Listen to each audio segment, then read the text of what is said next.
Me da mucho gusto recibir aquí frente a los micrófonos de Cultura y Punto de Radio Anáhuac al maestro Alejandro Sabido, quien es director de exposiciones del Museo Franz Mayer aquí en la Ciudad de México. Alejandro, muchas gracias por tomar este tiempo y platicar con nosotros. Bienvenido. Platícanos, hoy es un día muy especial, hoy martes 2 de marzo, porque los museos vuelven a reabrir sus puertas después de prácticamente un año de estar cerrados con intermitencias, semanas que pues sí estuvieron abiertos, pero regresan. ¿Cómo te sientes tú con este regreso a actividades del Museo Franz Mayer, Alejandro? Bueno, primero, muchísimas gracias por la invitación, muy buena tarde. Yo creo que para todo el equipo del Museo Franz Mayer, y en esto nos sumamos a todo el sistema de museos que hay en el país, en todas sus diferencias, tener la posibilidad de cumplir aquella función para la que fuimos creados, que es poder establecer vínculos afectivos, emotivos, cognitivos, sensoriales, entre una serie de acervos y de objetos valiosos y de ideas y de otra serie de cosas, con los distintos públicos, es lo que motiva, lo que da sentido a todo museo. Así que este momento hemos estado trabajando de forma muy activa para poder tener todo listo, no solo en términos de accesibilidad, de garantizar condiciones de seguridad, circulación, etcétera, etcétera, para poder cumplir con los requerimientos necesarios en el contexto COVID, sino además para poder abrir con nuevas cosas y poder tener una oferta tanto física como digital actualizada de forma continua. Y, ¿sabes? No hay mayor alegría que de pronto abrir las puertas y empezar a reconocer poco a poco, porque esto es, llevamos apenas poco tiempo abiertos, ¿sabes? Es como cumplir aquella misión para la que fuimos creados, poder estar de nuevo en contacto con nuestros públicos. Sí, pues es casi un año, ¿no? Que han estado con las puertas cerradas. Extrañan a la gente, el público extraña a los museos. ¿Qué es lo que nos presenta ahora el Museo Franz Mayer? ¿Qué invitación nos hace el museo? Bueno, nosotros tuvimos oportunidad de abrir a mediados de agosto, así que tuvimos todavía un espacio, incluso pudimos presentar la WordPress Photo y otra serie de exposiciones. Y en este momento estamos abriendo a público por primera vez Trazar el Mundo, colección cartográfica del Museo Franz Mayer, que es una lectura particularmente interesante. Franz Mayer, como coleccionista ávido, inquieto, no solo materiales de artes decorativas, sino lo mismo de pronto incursionó en pintura europea, en pintura mexicana, en escultura, y tuvo un enfoque muy particular sobre las artes decorativas y mobiliario del contexto de la Nueva España. No solo Nueva España, porque también le interesaban mucho los materiales que iban y venían en relación al galeón de Manila, también conocido como nao de China. Pero otra de sus grandes búsquedas estaba relacionada con libros, con viajes, y dentro, digamos, ese contexto hay una atención particular hacia mapas, cartografías, representaciones del mundo, tanto globos terráqueos, cartas de navegación, instrumentos de medición, ¿sabes? Desde un catalejo hasta los instrumentos más singulares que se utilizaban en los recorridos náuticos. Y lo curioso es que nos permite establecer un puente muy interesante. Por un lado, desde el siglo XVI para acá, que empieza ya no solo a cuestionarse, sino efectivamente a transformarse las ideas de Ptolomeo, ¿no? Mercator empieza a desarrollar otras formas de proyección. Entonces, tenemos por un lado una línea científica que nos va llevando hacia mediciones más objetivas, contrastables, lo que digamos, dentro de una estructura científica. Y por otro lado, viene a la par una línea que empieza ya no solo a representar el mundo de una forma estructurada y ordenada, sino también a calificarlo. Y esta calificación en mucho está dada por todos estos elementos decorativos, colores, cartelas, ¿sabes? Desde la rosa de los vientos hasta aquellos animales que marcan esta zona es peligrosa o la forma de representar las tierras que todavía no estaban exploradas. Este recorrido que parte del siglo XVI y llega hasta, yo diría, la primera mitad del siglo XIX, lo que tenemos en esta colección, tiene este juego muy interesante, este avance en paralelo de lo que serían los progresos científicos y técnicos de representación del mundo, junto con las formas en las que esto es calificado y utilizado para un sinfín de propósitos, ¿no? El decidir qué está al centro del mapa, el decidir cómo se hace la, entre comillas, convención de norte, sur, este y oeste, también tiene una connotación política y social. Y podemos encontrar una cantidad inmensa que parecen guiños, parecen coloraturas, a veces parecen curiosidades, pero en realidad son formas no de representar el mundo ya, sino además de tomar posesión, calificación y jerarquía sobre lo que existe en el mundo. Es este proceso el que podemos encontrar en la exposición que estamos abriendo hoy. Esta se llama Viaje y Tornaviaje. No, este es trazar el mundo. Trazar el Colección mundo. cartográfica. Aparte está Viaje y Tornaviaje, que tendría alguna relación, me imagino, ¿no? Viaje y Tornaviaje en realidad es una exposición que estamos adaptando y se va a presentar en Colombia. Va a ser muy interesante porque, por supuesto, habrá cierta adaptación, pero digamos, el núcleo central de la exposición son acervos de nosotros. Está propuesta para el 18 de marzo, esperemos que todo en tiempo y forma. ¿Sabes? El asunto del COVID siempre nos coloca en una posición delicada y hay que ser muy flexibles, pero nos permite de nuevo establecer, esta es una de las enormes lucideces de Franz Mayer, explicar no solo el intercambio económico, sino, digamos, la pregnancia, la contaminación o los intercambios que pasan por lo formal y lo simbólico y trascienden hasta el mundo de valores, intereses, juicios, lo que se llamaría contaminaciones culturales, y cómo a su vez generan imaginarios y formas de representación en este punto intermedio entre Oriente y, bueno, Asia. Creo que la forma correcta en este momento, justo en el contexto de cartografía, será hablar de Asia y Europa, y estos dos puntos intermedios que serán Manila en Filipinas, Acapulco, y este nexo, porque llegaba a Acapulco el galeón, se distribuye por la Nueva España y por Veracruz, en alguna ocasión por algún otro puerto, salen hacia Europa.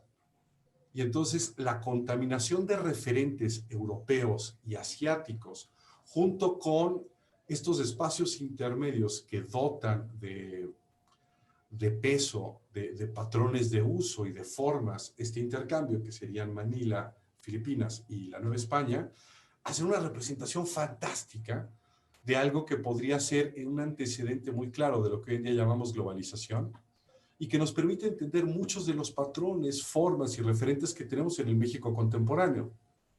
Porque lo que es un hecho es gran parte de la estructura social que tenemos hoy en día está anclada en ese periodo. Sí, es sin duda alguna. Y déjame preguntarte, Alejandro, director de exposiciones del Museo Franz Mayer, una de las grandes exposiciones que atrae, cuando menos a muchos de nuestros alumnos, que son comunicadores, diseñadores, la Bienal Internacional del Cartel en México. Platícanos de esta muestra. La potencia de la Bienal es contundente, no solo por su antigüedad, me parece que es la cuarta más antigua del mundo, por su capacidad de convocatoria, porque siempre tuvo la posibilidad de presentarnos el trabajo de lugares que a lo mejor no estaban necesariamente en los centros o las metrópolis de producción, pero que han podido generar lenguajes gráficos específicos.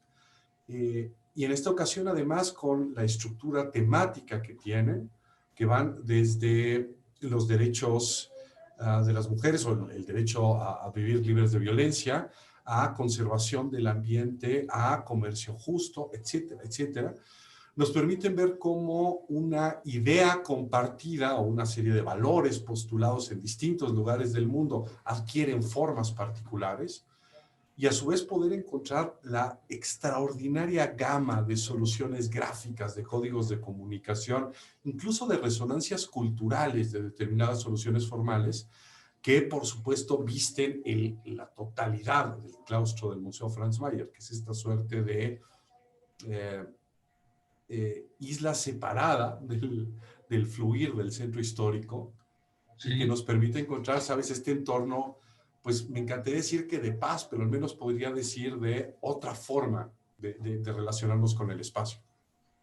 Sí, de tranquilidad, y además esos jardines les da oportunidad a poder mostrar parte de esta Bienal de Cartel en los pasillos, al aire libre, cosa que está muy bien, porque pues así es una de las grandes medidas de esta emergencia sanitaria, ¿no? La sana distancia y las cosas abiertas.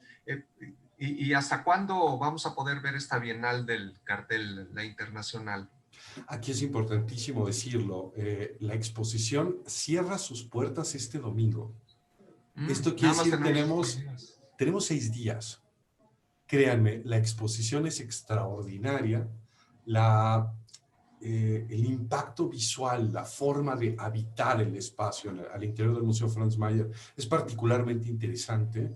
Entonces, quien tenga oportunidad, por favor venga al museo, tomando en cuenta además que hemos trabajado de forma muy activa y muy seria, como hemos dicho en otras ocasiones, no solo en garantizar que las condiciones de seguridad, sanitización, sana distancia, todo lo necesario para el COVID están cumplidas en forma y con el mayor detalle, sino que además las exposiciones han sido conceptualizadas ya para que sean plenas de sentido y totalmente disfrutables ya en el contexto COVID. Así que, por favor, dense la oportunidad de venir al Museo Franz Mayer para tener una experiencia fantástica y a su vez para algo que creo que necesitamos mucho, mucho en este tiempo después de los distintos momentos por los que hemos pasado en la pandemia, que es poder encontrar nuevas formas de socialización. Y no hay mejor forma de consumir los productos culturales y de poder tener intercambios alrededor de estos que en un espacio como lo que ofrece el Museo Franz Mayer. ¿No es un reto para ustedes como museo el que el aforo se ha limitado a, creo que es el 20% de la capacidad? Cuando una exposición atrae a tantas personas y el domingo es el último día que se va a poder ver, ¿no es un gran reto, es un problema? Así es, por ello ya hemos desarrollado protocolos que incluso establecimos en la apertura pasada, digamos, en Sí. este pequeño paréntesis que arrancó en agosto, y hay algunos protocolos para poder tener medición y en algunos momentos control de públicos. ¿Qué ventaja tenemos? Bueno, tenemos distintas exposiciones que se distribuyen a lo largo de este complejo arquitectónico tan interesante.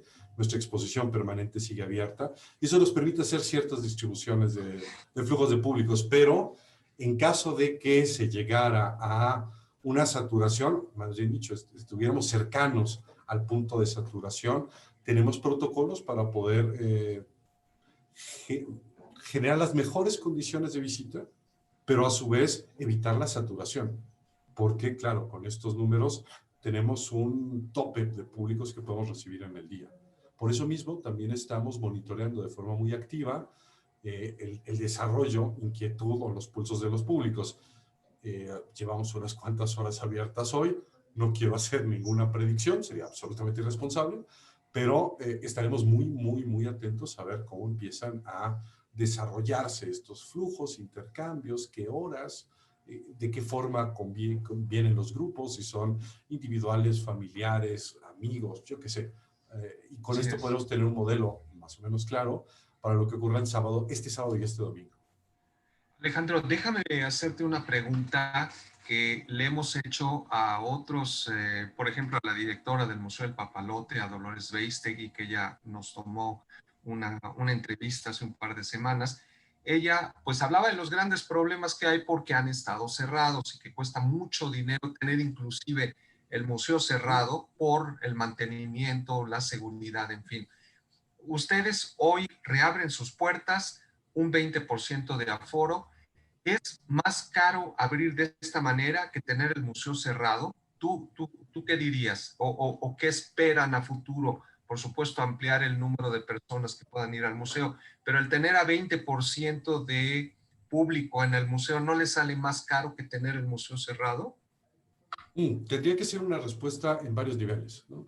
Por una parte, todo museo esté abierto a público o no, necesita tener una conservación cuidada de sus acervos. En este caso, que tenemos un acervo tan vasto y que tiene materiales tanto orgánicos como inorgánicos, pase lo que pase, necesitamos garantizar sus condiciones de conservación. Y esto implica temperatura, humedad, control de plagas, etcétera, etcétera, etcétera.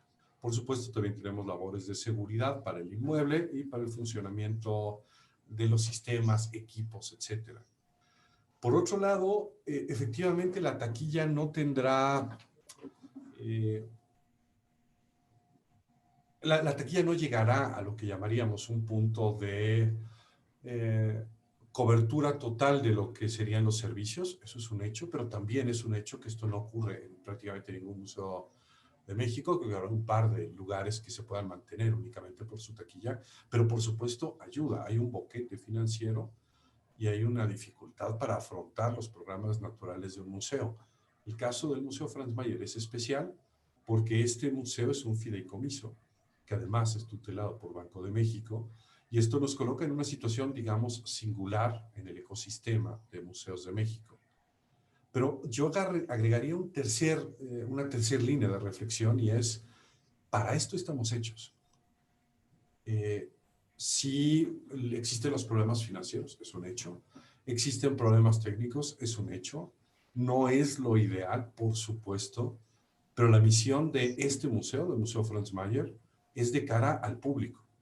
Es compartir, poner en circulación y discutir en torno a este fantástico acervo y además a las problemáticas o los temas que atraviesan de forma diagonal este acervo, pero que se proyectan al mundo contemporáneo y en las cuales podemos abrevar para poder hacer frente al futuro. Si ese es el sentido del museo, abrir las puertas al público, aunque sea en estas condiciones, nos permite cumplir con nuestra misión. Muy bien, sí, correcto. Pues muchísimas gracias al maestro Alejandro Sabido, director de exposiciones del Museo Franz Mayer. ¿Algo más que quieras agregar? Nada, por supuesto tenemos que ser muy cuidadosos y muy solidarios. Este proceso ha sido muy complejo y seguirá siendo complejo. Y casos como el Museo Franz Mayer y otros más nos permiten tener una suerte de paréntesis en el flujo cotidiano de la vida. Dense la oportunidad, creo que puede ser un ejercicio muy interesante. Ya tuvimos un escenario hace unos cuantos meses, de agosto a diciembre. Prácticamente nunca tuvimos problemas de excesiva aglomeración. Y lo que sí teníamos era visitantes que salían plenos, que salían con sentido, que salían agradecidos. Dense la oportunidad, creo que puede ser una experiencia particularmente gratificante y por otro lado nos permite recuperar algunas de las cosas de las que hemos estado alejados en los últimos meses. Muy bien, pues muchísimas gracias, maestro Alejandro Sabido, director de exposiciones del Museo Franz Mayer. Muchas gracias por este tiempo, haber platicado con el público de Cultura y Punto de Radio Anáhuac. Gracias, muy buenas tardes. Al contrario, muchas gracias a ustedes. Muy buenas.